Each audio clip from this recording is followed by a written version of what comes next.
Match सरीबा पूर्व हारिला भारत। भारतीय fans हेले निराश। दोस्तों आपण मैंने जानवा चाहते पूरा खबर वीडियो को लाइक करी चैनल को सब्सक्राइब कर दिंतु एवं बेल आइकन को ऑल रे सेट करने को बिल्कुल भी भूलु नहीं। दोस्तों भारत ऑस्ट्रेलिया मध्य द्वितीय दिनिकिया मैच विशाखापट्टनम ठारे खेल जाउछि। ऑस्ट्रेलिया प्रथम टॉस जीति बोलिंग करने को निष्पत्ति नहीं।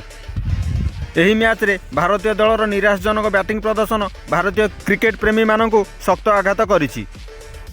भारत पक्षर ओपनर भाव आसीथिबा शुभमन गिल खाता खोलिबा पूर्व मिचेल स्टारक बॉल रे कैच आउट होई पैविलियन फेरी जाइछन्ति। तांको परे रोहित शर्मा मात्र 13 रन करी से मिचेल स्टारक बॉल रे कैच आउट होई पैविलियन फेरी जाइछन्ति। तांको परे विराट कोहली 35 बॉल रे 31 रन करी नाथन एलिंस को बॉल रे एलबीडब्ल्यू होइछन्ति। तांको परे सूर्य कुमार यादव खाता खोलिबा पूर्व मिचेल स्टारक बॉल रे एलबीडब्ल्यू होई पैविलियन फेरी जाइछन्ति। एहीपरि Hardik Pandya 1 run, Ravindra Jadeja 12 run, Kuldeep Yadav 4 run, तांको परे मोहम्मद शामी 0 एवं शेष में मोहम्मद सिराज 0 रे आउट होई पैविलियन फेरी जाइछन्ति। प्रथम इनिंग्स खेल शेष सुधा भारतीय दल समस्त विकेट हराई संग्रह करिछि मात्र 117 रन। ऑस्ट्रेलिया पक्षरु मिचेल स्टार्क सर्वाधिक 5टी विकेट एवं सीन आबट सर्वाधिक 3टी विकेट हासिल करिसेंति। तो ऑस्ट्रेलिया बैटिंग ऑर्डर को देखिले लगुनि कि से 117 रन रो छोट टार्गेट को हासिल करि परिबेनी।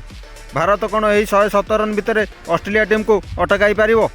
दोस्तों आपण मानू कौन लगुच कमेंट करी निश्चय जणाइबे।